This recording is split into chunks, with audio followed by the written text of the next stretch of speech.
Hello world, welcome to this week's episode of the Road Games with the Bloody Jug Band. For the Bloody Jug Band, we have Stormy Jean, DeathRay, and Cragmire. Road Games, a series of bullshit and banter games that we play while driving on the road to gigs as the Bloody Jug Band. We're not our normal selves now, we are our characters. Yeah, this is our persona, because the real us are very politically correct. It would never say half of the things. If you would. And there's a plethora of games. Stormy Jean as the resident fact finder, the tiebreaker, and hat category puller. We are going to let her pull a category and subject out of the hat, see what game we're playing this week. Hello. We are playing Overrated, Underrated. My favorite. Okay, and Overrated, Underrated, the rock and roll band, Kiss. This is going to be a good one. Yeah. You guys can start the negative commenting right now. At least for my segment. It's going to lead off? Stir up a hornet's nest. But, okay, so again, to give them a premise, all right. Overrated, underrated, Ray and I are going to discuss whether we think that this category of music, this subject, in this case, Kiss the rock band. See, I think not that the act of kissing. Right, but I think that even Stormy setting it up as the rock band Kiss is the hottest band in the land. Yeah, I think they're giving them a lot more credit than they deserve. Oh, so you're starting on. Go ahead. Just take your turn. Overrated, underrated, but they also can be rated. There is on point. So if we believe that they are not neither overrated nor underrated, we can just say that they are rated on point. And if we have a tie, Stormy Jean is back there to break the tie. Ray, I'm like a bottle of energy, but I'm gonna let you go first, so you can maybe limp in with some. So I have to limp in, yeah, with my positivity, but I do not believe them to be. They're actually on point for me. Oh, okay. I'm a fan of Kiss. I think they're revolutionary as far as marketing, and they develop their idea. It's like you have an idea about what you want to do, and you put the whole thing together, and it's a package. It was, comic books and cartoons and movies and albums and tours and costumes and just showing up places, and it was incredible. Okay. I believe it to be way on point. Were you a fan as a kid? Like, what age were you when you got turned on? I think that's pivotal to the liking or disliking of Kiss, is what era you grew up in. So, huge Kiss fan. I was young, maybe 4 or 5 years old. My uncle had seen Kiss in concert in '78, and I was a huge Kiss fan. Had the big Kiss Alive 2 poster up in his all-black painted bedroom. Very impactful. Gave me, when I 12, 13 years old, got off his old albums that had Kiss and Aerosmith, and so very young I was turned on. It was the makeup era Kiss too, so I got them when they were still, the Demon and the Star Child, and still original lineup. Okay. I got a hold of them when they were before anybody had started changing chairs. Okay. Okay, so let's see here. The first Kiss album was released February 8th, 1974. 1974. Okay. That was early, yeah, 74. The name of the album was Kiss.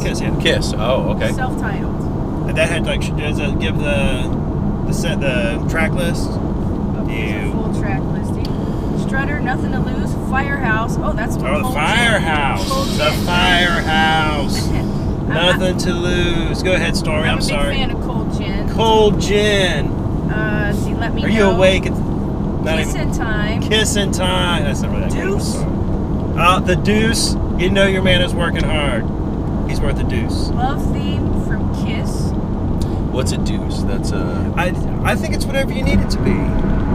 For years, I thought it was... a drop and a deuce, different. I thought it was about butt sex for years. Okay, that's what I was going to say. Your man's working hard. Give it up to him. Yep, okay. I always interpreted it that way because it made me feel good about, if I got that. That you were working hard. Yeah, like, okay. I was worth it. She recognized that about me. Wrote the diary to my life. Go ahead, Stormy. Oh, that's it. Oh, that's, thank God. We had to wrap up on the deuce. Okay, so you're going not overrated nor underrated. You're going rated, after all these years, still rated sweet spot. I take it back. I will go underrated. I think they have done way more for rock and roll than what you are ever going to give them credit for. I think they have done more to allow the Bloody Jug Band to do what it does than what you're going to be willing to give them. They laid the foundation for the Bloody Jug Band to exist. To exist, yes. Okay. In the mainstream. In the mainstream. Okay. All right. I'm going to. You just can't hardly wait, can you? No, Okay, no. Come on with it. Well, okay. Of course, I'm going to say that I think that they're overrated. I'm going to preface it with saying that since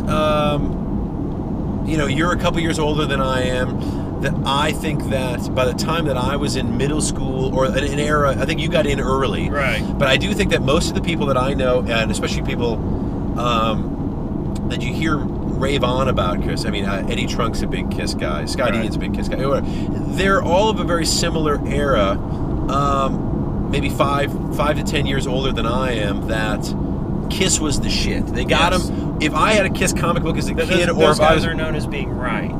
Okay, well, I think let's say I missed out on the Kiss era, so they were already out of makeup by the time I was that age, and not really relevant. So I will say that might dictate, or that might have something to do with my overall thoughts on it. So I can only look from an objective outside perspective. I wasn't caught up in all the hype and the bullshit, because that's all I really think it was, hype and bullshit. I will say that if Kiss was never in makeup, if they did not, or maybe my biggest issue is the makeup did not serve the gimmick. Like the Bloody Jug Band, we sing songs about blood, jug, heaven and hell, zombies, the devil, all of the above. So thematically, we our vibe, our band name, and what we do as a band, in many ways serves, in a lot of ways, the gimmick as well. I mean, I think there are rare examples, but the overall theme of the band did not seem to be cohesive with the stage presence and whatever. Right. If they had no makeup and no stage show, and they were just a rock band out there playing their asses off, I know you're a big Aerosmith fan, so let's just say they were just out there playing their instrument, no makeup, no ridiculous fucking stage show, would they have been A, as famous, B, maybe even knock out a record deal? I think they're a mediocre band at best, and their gimmick of the stage, the spectacle, and the marketing and branding, which you brought up, is what got them to where they are today. I think so. That makes them overrated, in my opinion, where the marketing and branding outweighed the quality of the music, and I think that they duped everybody, especially all the 12-year-olds out there of that era, thought they were the shit, more so because of the glitz and glam, not for the music. Right. But overall, mad respect to Gene Simmons. I mean, I heard he basically trademarked the word OJ or anything that he can get his hands on. Right. Hell of a businessman, certainly great with branding and marketing. So if, to your point there, if they did not lay a foundation for bands getting into other areas of branding and marketing, they did lay a foundation for the Bloody Jug Band. Sure. We love collaborations, branding, and marketing. Anything we can stick our logo on and sell to you, you can buy now at bloodyjugband.com. Go check it out. So Stormy, I guess you're going to say underrated, I'm going to say overrated, so we need a tiebreaker to see who, because you also potentially grew up in an era that liked Kiss. When I was a kid, I was Kiss scared the hell out of me. Okay. And so I don't know at my age if that was the thing for me or not. I do remember that there was a lot of controversy surrounding Kiss. I remember news media said that Kiss stood for Knights in Satan's Service. I remember hearing that too. Okay. So there was a large controversy. Oh, they were getting a politically incorrect kind of vibe. Right. Correct. I remember same thing came about with AC/DC as well years later. So you're going to go overrated, underrated? I feel like musicianship-wise, I might say that they are overrated. Okay, overrated. Overrated musicians. From branding, marketing, and the business know-how, I would say that they are probably all very underrated. So she limped in. So I can go. So we both get credit. So it's just a flat tie. I think we both got 1.5. Yeah. Need us talking about it. Right. So I voted overrated. Ray voted underrated. Stormy gave them overrated as musicians, underrated as businessmen, which in our world is half the pie. So I guess this is a actual tie that defeats the purpose of having a tiebreaker person and sitting in the back seat. But we're just going to call it, so we don't have to argue anymore about it because we could go on for hours. We're gonna just call it flat dead heat on this one. Thank you for watching, liking, and subscribing. This has been Cragmire, DeathRay Stormy from the Bloody Jug Band. We'll see you next time for the next road game.